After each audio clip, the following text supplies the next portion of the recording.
We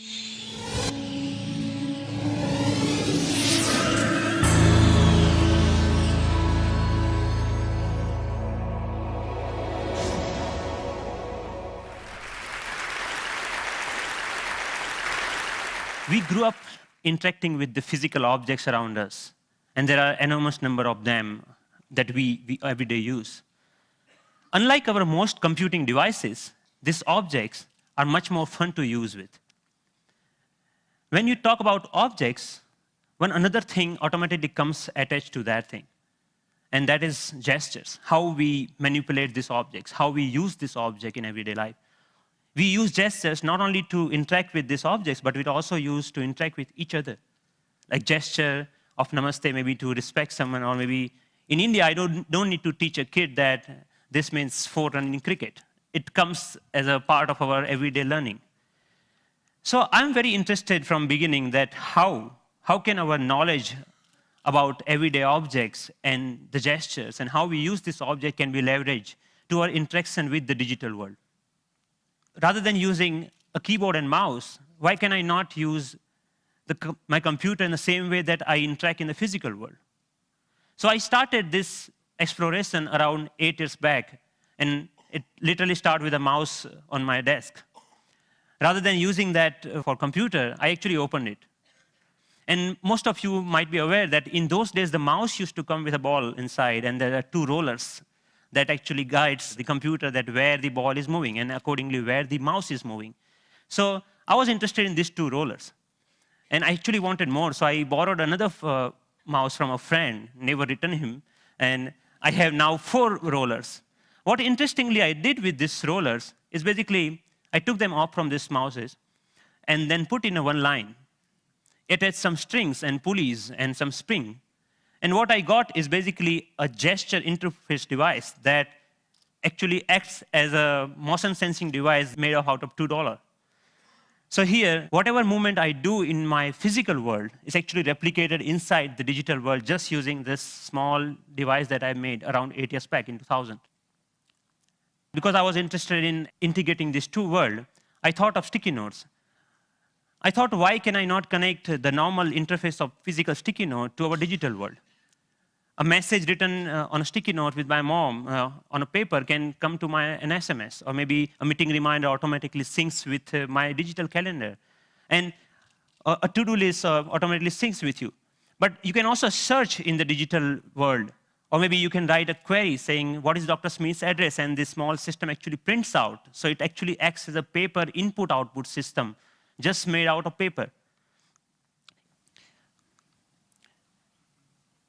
In one another exploration, I thought of making a pen that can draw in 3 dimensions.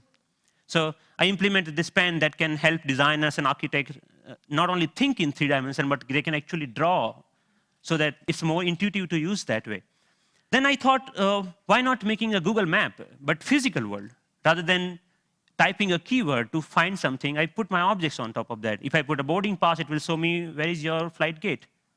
A coffee cup will show you where you can find more coffee, or where you can trace that cup.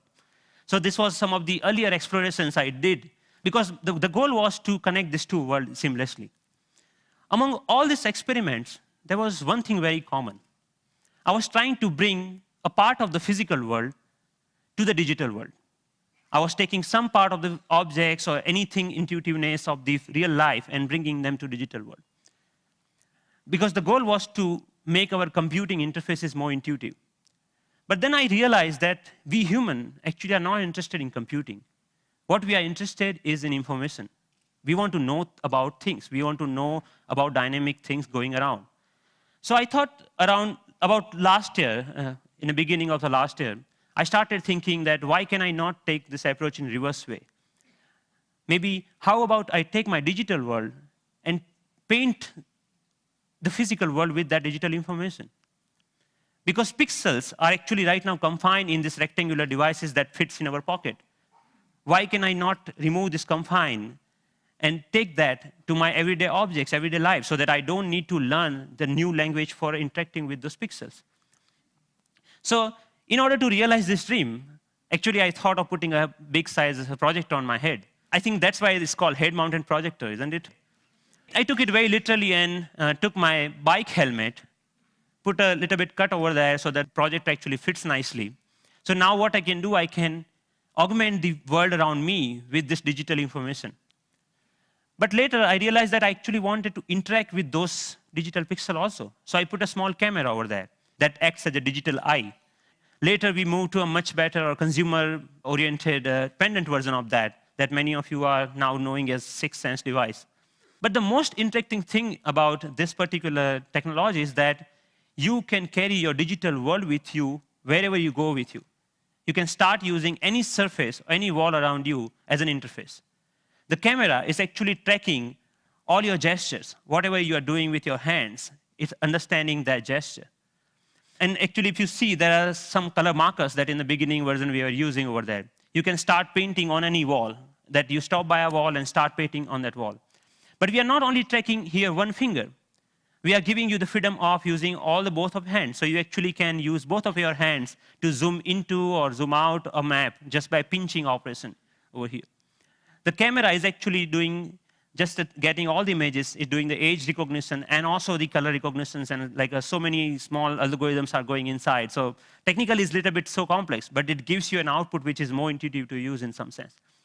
But I'm more excited that you can actually take it outside. Rather than getting your camera out of your pocket, you can just do the gesture of taking a photo, and it takes photo for you, right?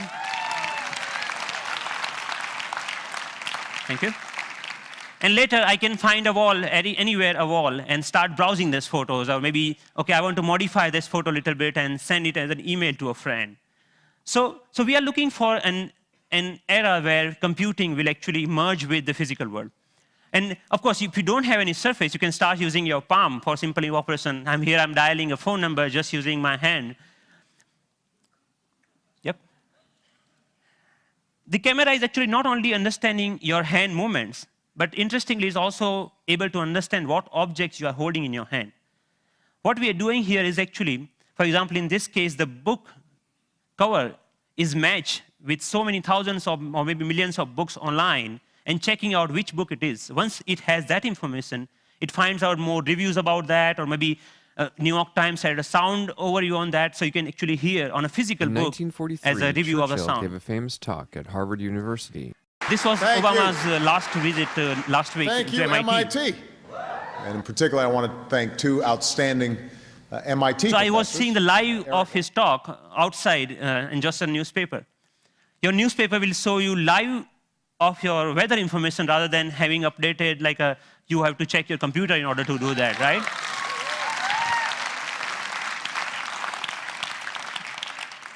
When I'm going back, I can just use my boarding pass and to check, oh, my flight has been how much delayed. Because at that particular time, I'm not feeling of opening my iPhone and checking out a particular icon.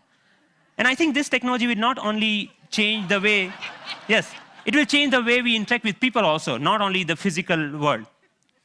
The fun part is I'm going to Boston Metro and playing Pong game inside the train on the ground, right? And I think the imagination is the only limit of what you can think of when this kind of technology merging with the real life. But many of you argue, actually, that all of our work is not only about physical objects. We actually do lots of accounting and paper editing and all this kind of thing. What about that? And many of you are actually excited about the next generation tablet computers to come out in the market. So rather than waiting for that, I actually made my own, and just using a piece of paper. So what here I did is remove the camera. All the cameras, webcam, have a microphone inside that camera. I removed that microphone from that, and that just pinch that, just make a clip out of that microphone and clip that to a piece of paper, any paper that you found around. So now the sound of the touch is exactly getting me when exactly I'm touching the paper.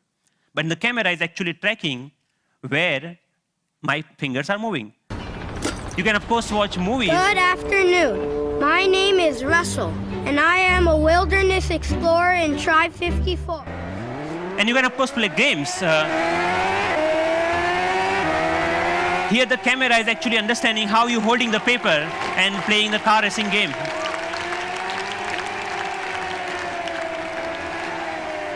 many of you already must have thought, OK, you can browse. Yeah, of course, you can browse to any website. So you can do all sort of computing on a piece of paper wherever you need it. So, but more interestingly, I'm interested that how we can take that in a more dynamic way. When I come back to my desk, I can just pinch that information back to my desktop so that I can use my full-size computer. And why only computers? We can just play with papers. Like paper world is interesting to play with. So here I'm taking a part of a document and putting over here the second part of from second place, and I'm actually modifying the information that I have over there. Yeah, and then I'm saying, okay, this looks nice. Let me print it out, that thing. So I have a now printout of that thing, and now, so the workflow is more intuitive the way that we used to do before, maybe 20 years back, rather than now switching between these two worlds. So as a last thought, I think that integrating information to our everyday objects will not only help us to get rid of the digital divide, the gap between these two worlds, but will also help us in some way to stay human, to be more connected to our physical world. And it will actually help us not end up being machines sitting in front of another machines. So that's all. Thank you.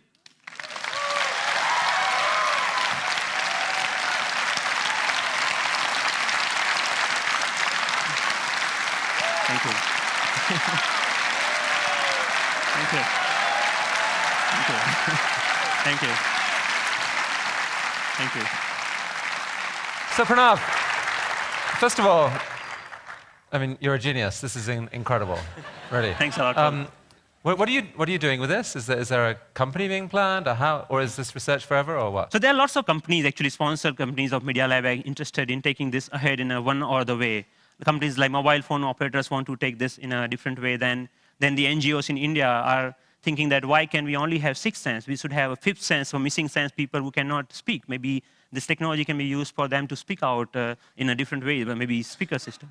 I mean, what are your own plans? Are you staying at MIT, or are you going to do something with this? I'm trying to make this more available to people so that anyone can develop their own sixth sense device, because the hardware is actually not that hard to manufacture or something, hard to make your own.